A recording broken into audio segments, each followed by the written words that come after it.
Hi అండి, welcome to సునీతమ్మ channel. అందరూ ఎలా ఉన్నారు? నేనైతే బాగున్నానండి. ఈరోజు మీకోసం వంకాయ పులుసు అండి. వంకాయ పులుసు అంటే చేపల పులుసు టేస్ట్ వచ్చేలాగా నేను చేసి చూపిస్తానండి. ముందుగా వంకాయల్ని కట్ చేసుకోనండి. ఉప్పు నీళ్ళలో వేసి పెట్టుకోవాలండి ఎప్పుడు కానీ. ఎందుకంటే ఇది పైన నేను గీకానండి, కొంచెం ఇదిగా ఉన్నదని. ఇది నల్లగా అయిపోయింది. ఉప్పు నీళ్ళలో వేయకపోతే నల్లగా అయిపోతుందండి, అలాగే కూరలోని. అందువల్ల మనం ఉప్పు నీళ్ళలో వేసి పెట్టుకోవాలండి. అలాగే ఒక టమాటా తీసుకున్నాండి పెద్దది, 2 చిన్న ఉల్లిపాయలండి, 2 పచ్చిమిరపకాయలు, ఆవాలు, జీలకర్ర, మెంతులండి మెయిన్ చేపల టేస్ట్ రావడానికి. ఇదిగోండి బాండలో ఆయిల్ వేసుకున్నానండి, 2 గరిటెలు.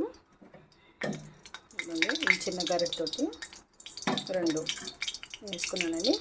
ముందుగా ఎప్పుడు తాలింపు పెట్టుకున్నా మనం ఆవాలు వేసుకుంటాం కదా, ఆవాలు. అలాగే ఇదిగోండి టమాటాలని మనం వేసుకునే ముందు కొంచెం ఇలాగా నలిపి ఉంచుకుంటే బాగుంటుందండి టేస్ట్ కూడా.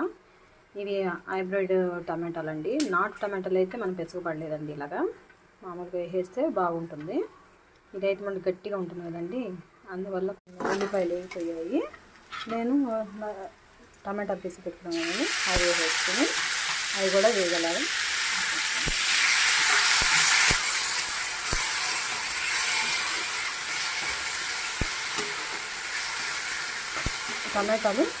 ఇదిగోండి టమాటాలు సగంగా వేగేయండి. ఇప్పుడు కారము, ఇది మిరప్పొడి అండి కొంచెం, అలాగే సాల్ట్ వేసుకుంటాను.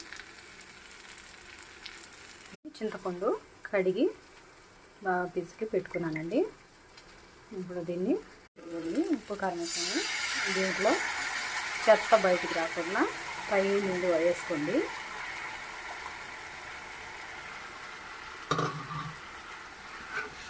ఇది కొంచెం ఉడికిన తర్వాత మనం వంకాయలు వేసుకున్నాము.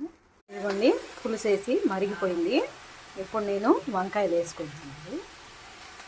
వంకాయలు వేసుకున్న వెంటనే మూత పెట్టాలండి, లేకపోతే వంకాయలు మళ్ళీ అలాగే నలుపు రంగు తిరిగి గట్టిగా అవుతాయండి, మెత్తగా ఉడకవు. అదో టేస్ట్ వచ్చేస్తుంది, వేరే టేస్ట్.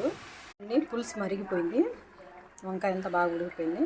కొత్తిమీర వేసుకొని ఆపేసుకుంటానండి. ఒక 2 మినిట్స్ అలా ఉంచి ఆపేస్తానండి.